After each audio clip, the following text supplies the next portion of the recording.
এক পিস মাংস, এক পিসের বেশি নাই। কি করবেন, করার উপায় নেই। দিচ্ছে এটাই, না দিলে তাও তো পাইতাম না।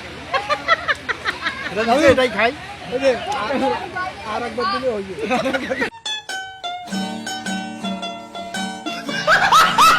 আমরা খাবো বিরিয়ানি, তোমাদের হবে চুলকানি। তোমরা দেখবা আগামীতে ঘরে ঘরে, আমি তো ঘোষণা দিছি আগামীতে সর্ববরত আমার বাড়ির প্রোগ্রাম দিয়ে দিছি।